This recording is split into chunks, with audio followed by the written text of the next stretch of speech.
평안하셨습니까? 예. 하나님의 은혜로 또 여러분들의 기도 덕분에 긴 여행 잘하고 왔습니다. 교회가 있을 때마다 제가 본 것을 여러분들에게 전해보려고 합니다.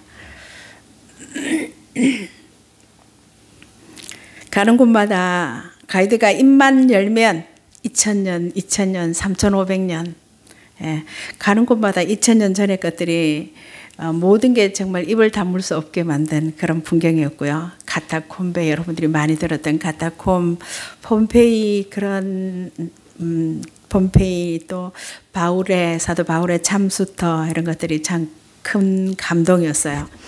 바울의 참수터는 아침에 일찍, 아침도 안 먹고 일찍 그냥 새벽까지 출발해서 가니까 문을 열어놓지를 않아서 한 30-40분 그 주변을 구경하다가 문을 열어줘서 들어가서 그곳을 보고 그곳에서 우리가 성찬식도 함께 했고요.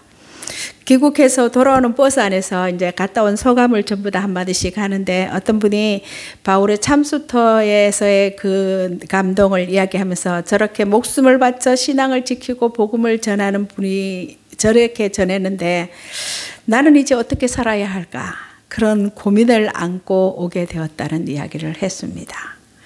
네. 살아갈수록 오늘처럼 이렇게 여러분들과 얼굴을 대하고 함께 예배드릴 수 있는 것이 정말 감사하고 은혜라고 고백하게 됩니다. 이 시간도 예배하는 우리 모두에게 은혜와 평강의 하나님, 소망의 하나님이 우리 예배를 기쁘게 받으시고 은혜 베푸시기를 바랍니다. 여러분, 가을이 깊어졌고 한 해의 결실을 곡간으로 거둬들이는 추수의 마무리 계절이 되었어요. 이러한 결실의 계절에 오늘도 예배하는 여러분의 삶에도 영적인 열매, 감사의 열매가 풍성하기를 소망합니다. 다음 주는 우리가 추수감사절 예배를 드리려고 해요. 오늘은 추수감사주일을 앞두고 사도 바울의 고백 속에 담긴 감사와 간증을 통해서 은혜를 나누고자 합니다. 성경에는 감사를 표현하는 사람들의 이야기가 많지만 때로는 감사할 수 없는 환경에서도 근본적인 감사를 표현하는 이들이 많이 있습니다. 사랑하는 믿음의 아들이자 사역의 후계자인 디모데를 향한 오늘 읽은 바울의 편지가 그 중에 하나인데요. 디모데 전후서는 신앙생활에 대한 중요한 지침이자 사도 바울의 사역의 열매가 드러나는 서신입니다. 바울은 본문에서 자신의 삶과 사역을 돌아보면서 주님께 감사 고백을 하고 있고, 또한 그의 믿음의 아들 디모데에게 말씀을 따라 선한 싸움을 싸울 것을 권면하고 있어요. 바울은 먼저 나를 능하게 하신 그리스도 예수 우리 주께 내가 감사함은 이라는 말로 편지를 시작하면서 감사 이유를 밝히고 있는데요. 먼저 바울은 구원받은 은혜에 대해 감사하면서 디모데에게 이렇게 고백합니다. 15절에 보면 미쁘다 모든 사람이 받을 만한 이 말이여, 그리스도 예수께서 죄인을 구원하시려고 세상에 임하셨다 하였도다. 내가 죄인 중에 내가 괴수니라. 이런 복음에 대한 감사죠. 여러분, 복음이 무엇입니까? 복음은 그리스도 예수께서 죄인인 우리를 구원하시려고 이 땅에 오셨고 십자가를 통해서 구원 사역을 이루신 것을 말하죠. 바울이 구원받은 것은 구원에 합당한 조건과 자격이 있어서가 아니라 죄인 중에 괴수 같은 존재임에도 불구하고 오직 은혜로 말미암은 것이라고 고백하고 있습니다. 이어서 그는 구원이 어떻게 이루어졌는지를 다음과 같이 설명하는데요. 13, 14절에 보면 내가 전에는 비방자요, 박해자요, 폭행자였지만 도리어 긍휼을 입은 것은 내가 믿지 아니할 때 알지 못하고 행하였음이라. 우리 주의 은혜가 그리스도 예수 안에 있는 믿음과 사랑과 함께 넘치도록 풍성하였도다.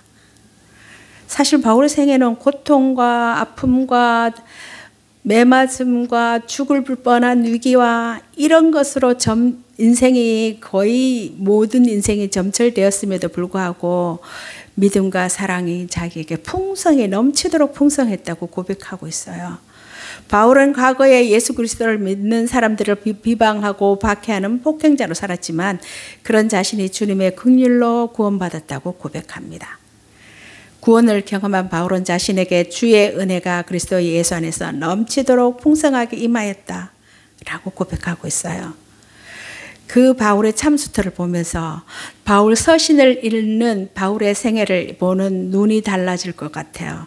그냥 편지를 심심해서 쓴 편지처럼, 아니면은 그냥 뭐 대학 교수가 책상에 앉아서 쓴 편지처럼 읽지 않았을까.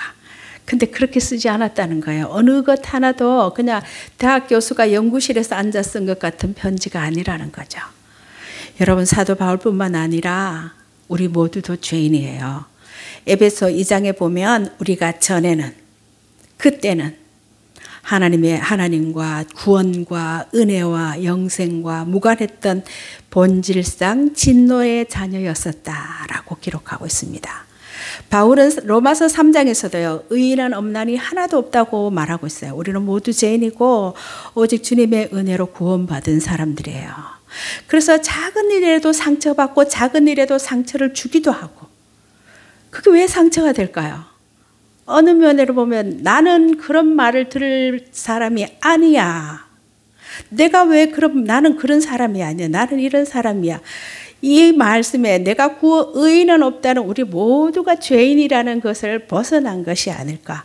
바울은 우리가 모두가 죄인이고 의인이 아니라고 말합니다. 그래서 우리가 모두가 주의 은혜로 구원을 받은 것이에요.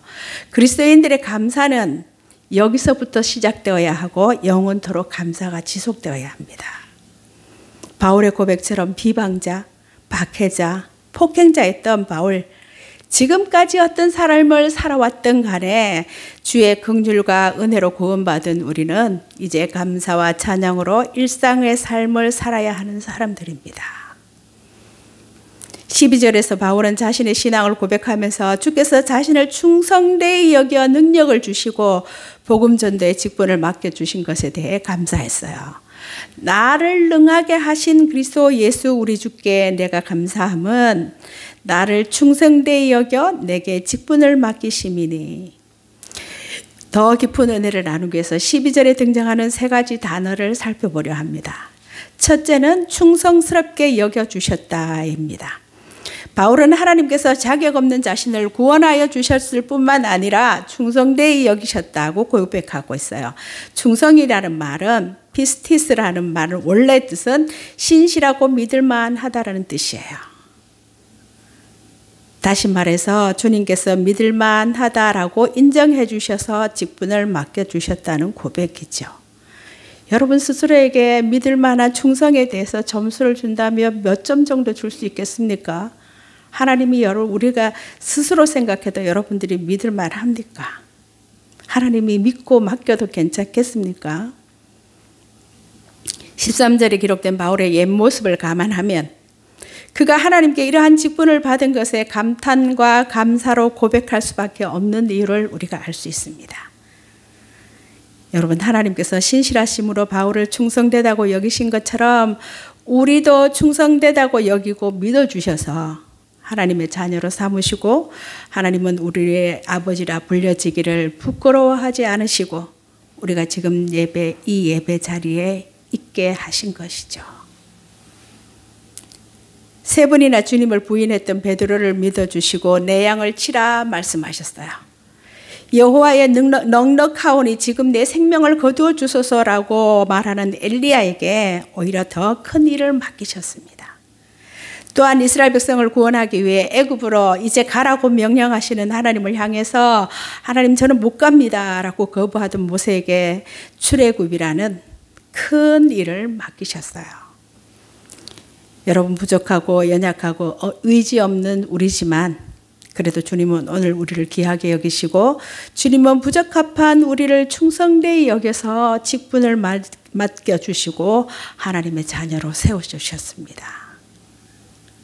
이에 우리가 할 것은 늘 감사와 찬양을 주님께 올려드리고 신실한 그리스도인의 삶을 사는 것뿐이에요.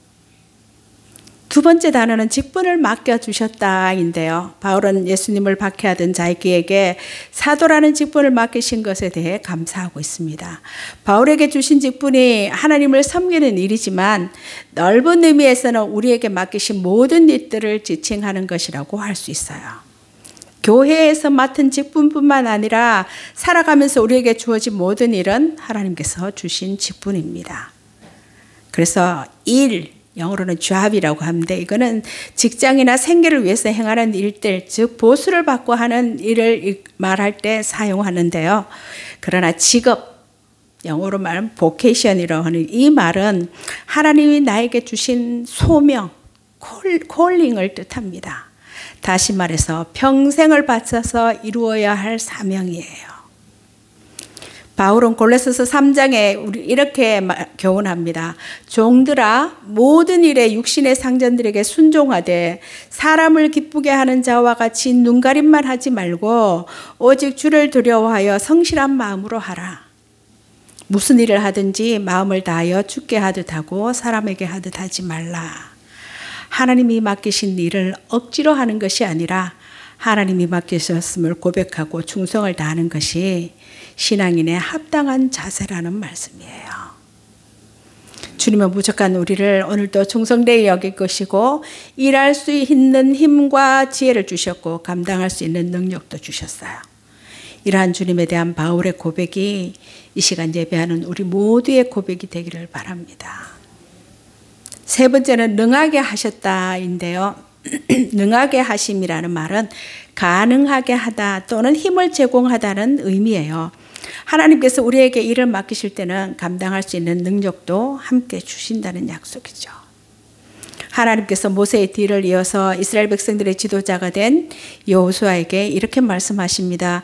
여호수아 1장 5절에 내 평생에 너를 능히 대적할 자가 없으리니 내가 모세와 함께 있던 것 같이 너와 함께 있을 것이니라.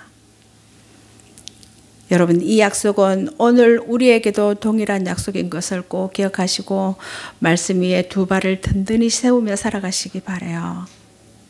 주님은 갈릴리 어부였던 베드로에게 능력을 주셔서 그의 제자로 섬기게 하셨습니다. 훗날 베드로는 성도들에게 이렇게 선포합니다. 베드로전서 4장에는요. 하나님이 무엇을 하든지 하나님이 공급하시는 힘으로 하는 것 같이 하라. 내가가 아니라 하나님이 공급하시는 힘으로 하는 것 같이 하라. 베드로의 고백처럼 우리에게 일을 주시고 할 수 있는 능력을 주신 분은 하나님이십니다. 바울의 다음 감사는 파선하지 않는 믿음에 대한 감사예요. 여러분 사도 바울이 어떤 사람입니까? 우리가 감히 근접할 수 없는 우리가 늘 우러러보는 그런 바울이 자신의 믿음이 파선하지 않은 것에 대해서 감사하고 있어요. 그 위대한 바울이 이런 감사를 하다니요. 바울은 디모데에게 선한 싸움을 싸우며 믿음과 착한 양심을 가지라고 당부하면서 믿음과 착한 양심을 버리고 바울을 괴롭게 한 후메네오와 알렉산더에 대해서 언급하고 있습니다. 알렉산더는 구리 세공업자로 본래 신실한 자였지만 이후에 신앙과 양심을 버리고 믿음에 파선한 사람이에요. 그러나 끝까지 믿음을 지킨 바울은 이렇게 고백합니다. 나는 선한 싸움을 싸우고 나의 달려갈 길을 마치고 믿음을 지켰으니 이제 후로는 나를 위하여 의의 면류관이 예배되었는데 이것은 주의 나타나심을 사모하는 모든 자에게 동일하다라고 선포합니다. 이 역시 이 시간 우리 예배하는 우리 모두의 고백이 되어야 할 거예요.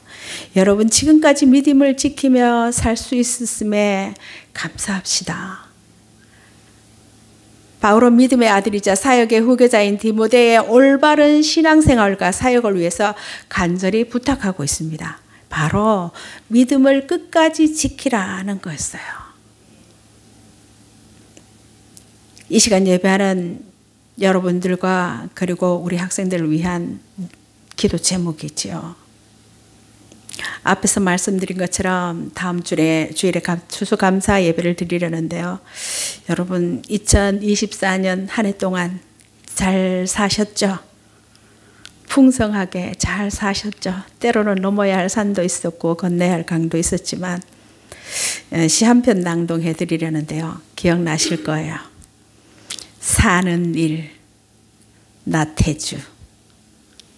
오늘 하루도 잘 살았다. 굽은 길은 굽게 가고 곧은 길은 곧게 가고 막판에는 나를 싣고 가기로 되어 있는 차가 제 시간보다 일찍 떠나는 바람에 걷지 않아도 좋을 길을 2시간 땀 흘리며 걷기도 했다. 그러나 그것도 나쁘지 아니했다. 걷지 않아도 좋을 길을 걸었으므로 만나지 못할 뻔했던 싱그러운 바람도 만나고 숲풀 사이 빨갛게 익은 멍석 딸기도 만나고 해저문 개울가 고기 비늘 찍으러 온 물총새 쪽빛 날개짓도 보았으므로 이제 날 저무려 한다. 길바닥을 떠돌던 바람은 잠잠해졌고 새들도 머리를 숲으로 돌렸다. 오늘도 하루 나는 이렇게 잘 살았다. 아마 우리 모두의 고백일 것입니다. 이 한 주간 우리의 모든 삶을 능하게 하신, 넉넉히 살아오게 하신, 산을 넘을 수 있는 힘을 주셨고 강을 건널 수 있는 지혜를 주신 하나님께서 주신 감사 제목들을 헤아려 보는 시간이 되기를 바랍니다. 한 주간 동안요, 하루 10가지씩 써오세요. 다음 주에 함께 발표하겠습니다. 매일매일 10가지씩. 매일의 일상이 그냥 사는 줄 알았는데 제가 이렇게 이만큼 살아보니까요, 이렇게 스스로 숨쉬고 사는 것도 은혜고, 제가 말씀드렸죠. 젊을 때 싸우면 야, 너 돈 주고 숨쉬 볼래? 그 뭐야, 산소호흡기 달아볼래? 이 소리거든요. 얼마나 큰 협박이에요. 막 농담 삼아 너 돈 주고 숨쉬고 싶냐? 뭐 이런 농담했어요, 옛날에. 그래서 이렇게 스스로 숨을 쉬는 것도 은혜고 마음껏 먹고 일하고 잠자는 게 모두 은혜라는 고백을 살아가면서 더 많이 하게 됩니다. 매일매일 잠자리 누울 때마다 하나님 오늘 하루도 잘 살았습니다. 감사합니다. 그런 기도를 하게 되고요. 이렇게 가을 단풍이 들고 빨주노초 파란보 이런 색깔이, 파란보 색깔이 구별되는 것도 감사하고요. 시력이 나빠졌지만 안경을 끼면 선명하게 보이는 게 얼마나 신기했는지 몰라요. 눈이 나빠지면서 글씨가 안 보이는데 딱 끼면은 이게 이렇게 선명하게 보이는 게 너무 신기하고 감사하고요. 음악을 들으면 귀가 모노가 아니라 스테레오로 들리는 것이 감사하고, 지인 중에 신장투석을 하는 분이 있어요. 시원한 물 한 잔 펄컥펄컥 마셨으면 소원이 없겠대요. 사과 한 개 이만한 거 와작와작 먹어봤으면 소원이 없겠대요. 싱싱한 쌈 채소 싹싹하고 배부르게 먹어봤으면 소원이 없겠다고 하세요. 여러분 그게 뭐라고요? 우리 맨날 하고 사는 건데. 물을 마시면 적당한 때에 노폐물이 걸러져서 그게 소변으로 나가야 되는데 독소와 함께 몸에 그대로 남아있으니까 일주일에 하루 건너 한 번씩 투서를 하게 되죠. 그걸 이 하루만 지나서 하루 아침 점심 한 5-6끼만 먹으면 붓기 시작해요. 소변으로 전혀 그걸 독소를 빼내지 못하니까 먹은 것이 그대로 쌓여가지고 이틀쯤 지나면 체중이 한 3-4kg, 최저가 3-4kg. 많이 먹으면은 먹고 싶은 대로 벌컥벌컥 먹으면은 더 많이 부는데 그걸 빼려면 빼고 나면 후유증이 심하니까 최대한 절약해서 물도 아껴서 물을 어떻게 먹으면 한 입 먹고 입에서 충분히 하고 넘기고, 사과를 먹으면 한쪽을 입에서 삭을 때까지 씹어요. 아직 한 개를 다 먹을 수 없고 조금밖에 못 먹으니까. 여러분 화장실 가고 싶을 때 가고 머리가 가려우면 긁을 수 있고 먹고 싶은 게 생각나기도 하고, 이 모든 게 감사가 아닐까요? 여러분 듣지도 보지도 말하지도 못한 소위 삼중고를 겪은 헬렌 켈러를 아시죠? 그녀의 3일 동안만 볼 수 있다면 이라는 글을 들어보셨을 거예요. 만약 내가 이 세상을 사는 동안에 유일한 소망이 하나 있다고 하면 그것은 죽기 직전 꼭 3일 동안만 눈을 뜨고 보는 것이다. 만약 내가 눈을 뜨고 볼 수 있다면 나는 나의 눈을 뜨는 첫 순간 나를 이만큼 가르쳐주고 교육을 시켜준 나의 선생 설리반을 찾아가겠다. 지금까지 내 손끝으로 만져서 알던 그의 인자한 얼굴 그리고 아리따운 몸매 등을 몇 시간이고 물끄러미 보면서 그의 모습을 나의 마음속에 깊이 간직하겠다. 다음에는 친구들을 찾아가고 그 다음엔 들로 산으로 산보를 가겠다. 바람에 나풀거리는 아름다운 나무 잎사귀, 들에 피어 있는 예쁜 꽃과 풀들, 그리고 저녁이 되면 석양에 빛나는 아름다운 노을을 보고 싶다. 다음날 이른 새벽에는 몬동이 트는 그런 웅장한 장면, 아침에는 메트로폴리탄에 있는 박물관, 오후에는 미술관, 그리고 저녁에는 보석 같은 밤하늘의 별들을 보면서 하루를 지내고 마지막 날에는 일찍 큰 길가에 나가서 출근하는 사람들의 얼굴 표정들, 아침에는 오페라 하우스, 오후에는 영화관에 가서 영화를 감상하고 싶다. 그러다 어느덧 저녁이 되면 나는 건물의 숲을 이루고 있는 도시 한복판으로 나와서 네온 사인이 반짝거리는 거리, 쇼윈도에 진열되어 있는 아름다운 상품들을 보면서 집에 돌아와 내가 눈을 감아야 할 마지막 순간에 이 3일 동안만이라도 볼 수 있게 해준 나의 하나님께 감사하다고 기도를 드리고 영원한 암흑 세계로 돌아가겠다. 지금 우리는 마음만 먹으면 오늘 당장이라도, 지금 당장이라도 할 수 있는 것들이었어요. 헬렌 켈러의 소망은 특히 소박한 것이었어요. 우리가 매일 별다른 감동 없이 누리고 있는 평범한 것들이었어요. 여러분, 눈을 감고 지난 시간을 추억해 보시기 바랍니다. 한번 추억해 봅시다. 내가 받아 누렸던 복이 얼마나 많았던지, 감사의 잔이 얼마나 차고 넘쳤던가. 그게 만약 빈약했다면, 감사의 잔이 밑바닥이었고 내가 누렸던 것이 부족하다고 빈약했다고 한다면 단지 욕심, 경쟁, 시기, 질투가 감사의 마음을 어지럽히고 있었다는 것입니다. 사랑하는 여러분, 감사가 없는 신앙은 부패한 최소한 영양실조 신앙이라고 해요. 살아서 생동하는 신앙은 감사가 넘쳐야 한다는 거예요. 여러분, 해마다 오는 추수감사절은 풍년이냐 흉년이냐 하는 문제와 직접적인 상관이 없어요. 우리가 분명히 깨달아야 할 것은 농부가 아니더라도 모든 사람에게 추수감사의 의미가 존재해야 한다는 사실이에요. 하나님의 자녀들은 풍년이 들었을 때도 추수에 대한 감사의 마음을 가지게 되고 심각한 흉년이 들었을 때도 여전히 감사하는 마음을 가지는 사람들이죠.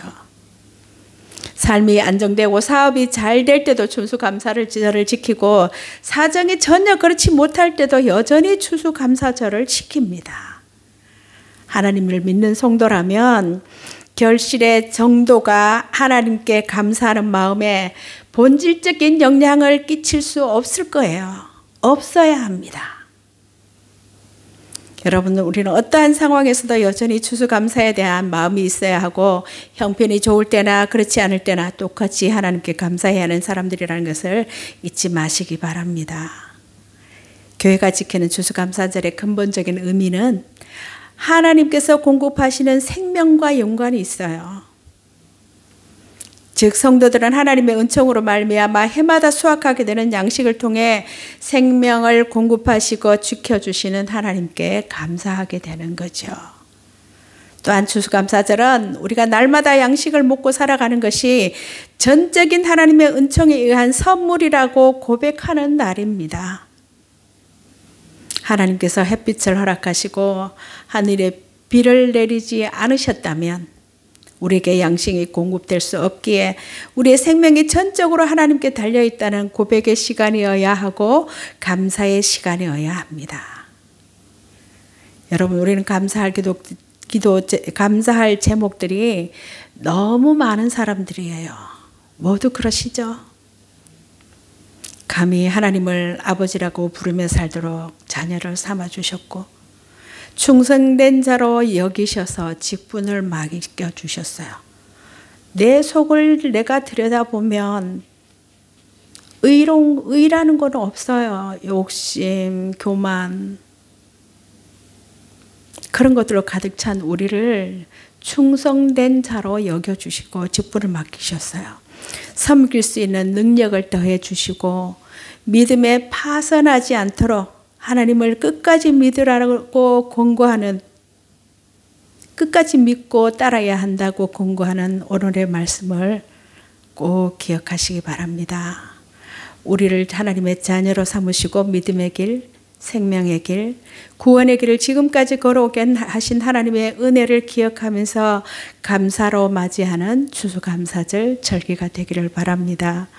여러분, 우리의 남은 믿음의 여정도 끝까지 감사로 잘 걷도록 하실 성령님의 은혜 안에서 하나님의 이름에 합당한 영광을 올려드리는 우리 성도들의 삶이 되기를 간절히 바랍니다.